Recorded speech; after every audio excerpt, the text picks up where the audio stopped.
নমস্কার, আমি বিক্রম। অজানা ভৌতিক রহস্য চ্যানেলে আরও একটি নতুন এপিসোডে আপনাদের সবাইকে স্বাগত। আজ আমি আপনাদের সাথে একটি সত্য ভৌতিক ঘটনা শেয়ার করব। ঘটনাটা আজ থেকে প্রায় 80 বছর আগেকার। গল্পটা আমার বড় দাদুর মুখ থেকে শোনা। তিনি আমাকে গল্পটা যেভাবে বলেছেন আমি আপনাদের ঠিক সেইভাবেই শোনাচ্ছি।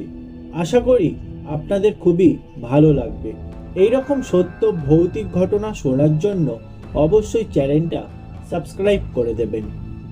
বড় দাদু যেই গ্রামে থাকতো সেই গ্রামে ময়রা সিংহ নামে একটি লোক থাকতো। তার আসল নাম ছিল নির্মল সিংহ। মিষ্টির দোকানে কাজ করত বলে লোকে তাকে ময়রা সিংহ বলেই ডাকত। গ্রামের মধ্যেই ছোটখাটো একটা মিষ্টির দোকানও ছিল তার।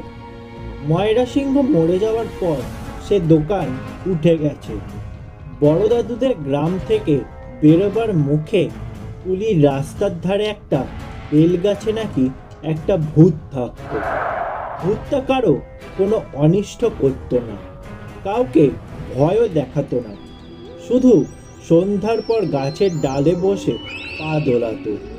আর সেই গাছতলা দিয়ে কেউ গেলেই তার মাথায় একটি লাথি মেরে দিত। দিনের পর দিন এই রকম ভুতুড়ে ব্যাপার নিয়মিত ঘটতো বলে ভয়ে সন্ধ্যার পর কেউ আর সেই পথেই পা বাড়াতো না। কেননা বেল গাছটা ছিল কুলির ধারেই, এবং বেল গাছের যে ডালে ভূতটা থাকতো সেই ডালটা ছিল কুলির উপর ঝুঁকে। তাই কুলি ছেড়ে অন্য পথেই লোকজন যাতায়াত করত। ভূতটাকে তাড়াবার জন্য গায়ের লোকেরা অনেক চেষ্টাও করেছিল, কিন্তু কিছুতেই কিছু হয়নি।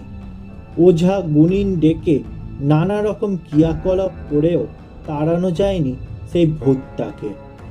অনিষ্ট হওয়ায় ভয়ে গাছটাকে কেটে ফেলতেও কেউ সাহস করেনি। এই রকম যখন অবস্থা, তখন একদিন আগরীদের একটা লোক ঠিক করলো যেমন করেই হোক ভূতটাকে ফাঁদে ফেলে সে জব্দ করবে। লোকটার নাম ছিল মৃত্যুঞ্জয়, ডাক নাম মিতুন। সে ছিল যেমন বলবান তেমনই সাহসী। কথায় বলে, 7টা এড়ে গরুর যা শক্তি, একজন আগরীর গায়ে সেই রকমের শক্তি। তাই মৃত্যুনের কথাটা হেসে উড়িয়ে দিল না কেউ। দু একজন জিজ্ঞাসা করলো, কি করে কি করবে শুনি? মৃত্যুন বলল, শুনেছি গরুর দড়িতে ভূত নাকি বাঁধা পড়ে।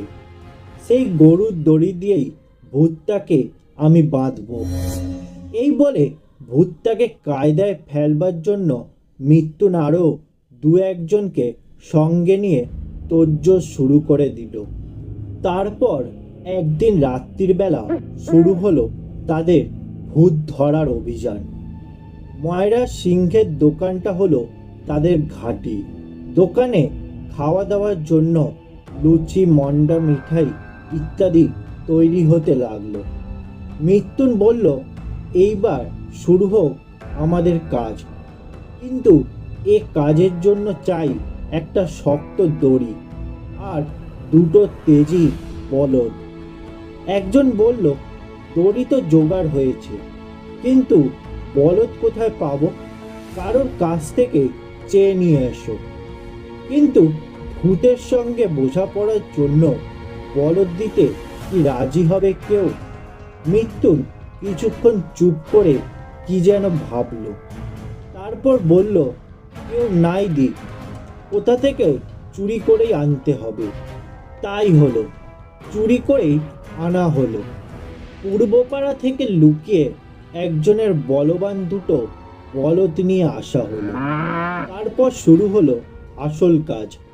একটা দড়ির মাঝখানে ফাঁস তৈরি করে দড়ির দুদিকে খুঁট দিয়ে বলদ দুটিকে বেঁধে ফাঁসটা মাথার উপর ধরে মৃত্যুন একাই চলল কুলি ধরে সেই গাছতলার দিকে। ভূতটা তখন নিজের মনেই গাছের ডালে বসে পা দোলাচ্ছিল। এমন সময় মৃত্যুন এসে পড়ল সেই গাছতলায়। যেই না এসে পড়া অমনি মাথার পোকা নড়ে উঠল ভূতটার। সে করল কি, তার স্বভাব মতো মৃত্যুনের মাথার উপর মেরে দিল এক লাথি। মৃত্যুন তো এই রকমই চেয়েছিল। ভূতটা তার মাথায় লাথি মারার সঙ্গে সঙ্গেই ফাঁসটা টেনে দিল সে। তারপর আর কোনো দিকে না তাকিয়ে সোজা দৌড় দিয়ে উঠল সেই ময়রা সিংহের দোকানে।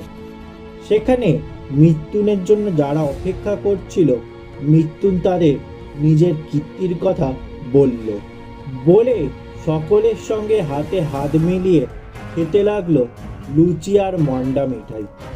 ওদিকে ভূতটাও তখন গরুর দড়িতে বাঁধা পড়ে বেশ রীতিমতো জব্দ হয়ে গেছে। গরুতে নাকি ভূত চেনে, ওরা নাকি অশরীরী হলেও ভূতকে দেখতে পায়। তাই তাদের দড়িতে একটা আস্ত ভূতকে বাঁধা পড়তে দেখে বলদ দুটো তো ভয়ানক হাঁক ডাক করে ছুটোছুটি করতে লাগলো। একই দড়ির দুই দিকে দুটি খুঁটে বলদ দুটো বাঁধা, মাঝের ফাঁদে আটকে রইল ভূত। বলদ দুটো ভয় পেয়ে যত ছোটে, তাদের টানাটানিতে ভূতের বাঁধনটাও তত বেশি শক্ত হয়ে যায়। এইভাবে প্রায় সারা রাত ধরেই হাঁকডাক ও ছুটোছুটি চলতে থাকে। সারা গ্রাম তোড়পাড় হয়। মৃত্যুনও তার লোকজনেরা ময়রা সিংহের দোকানে বসে সব শোনে। বলদ দুটো কখনো এ পাড়ায় আবার কখনো ওই পাড়ায় ছোটাছুটি করে বেড়ায়। তাদের ডাক কখনো খুব কাছ থেকে শোনা যায়, আবার কখনো খুব দূর থেকে শোনা যায়। ক্রমে একসময় আর শোনাই যায় না তাদের ডাক। রাত্রি তখন শেষ হয় অবস্থা। মৃত্যুন তার লোকদের বলল, এবার তো একবার দেখতে হয়, কেননা ভূতটা কি অবস্থায় আছে দেখে যাদের বলদ তাদের ফেরত দিয়ে আসতে হবে। না হলে কাল সকালে জানাজানি হয়ে গেলে পাড়ায় পাড়ায় দাঙ্গা বেঁধে যাবে। একজন বলল, এই অন্ধকারে কোথায় খুঁজব? একটা আলো নিয়ে চলো না, দেখি সবাই মিলে। মৃত্যুনের কথা মতো একটা লণ্ঠন নিয়ে সবাই চলল বলদগুলোকে খুঁজতে। এদিক সেদিক করে নানা দিক খুঁজে একসময় তারা গ্রামের প্রান্তে গিয়ে হাজির হলো। গ্রামের প্রান্তে চাঁদের পুকুর নামে একটা পুকুর আছে। ওরা দেখল সেই পুকুরের পাড়ে একইভাবে বাঁধা অবস্থায় বলদ দুটো শুয়ে শুয়ে হাঁপাচ্ছে, আর তাদের দড়ির ঠিক মাঝখানে ফাঁসে বাঁধা রয়েছে একটা আধপোড়া কাঠ। এই কাঠটার মধ্যেই সেই ভূতটা ভর করেছিল। তাতে আর সন্দেহ রইল না কারো। তাই সকলে তক্ষুনি ভালো করে পুড়িয়ে ফেলল কাঠটাকে। তারপর কাঠপোড়া সমস্ত ছাই চাঁদের পুকুরে জলে বিসর্জন দিয়ে বলদ দুটোকে যথাস্থানে পৌঁছে দিয়ে এলো।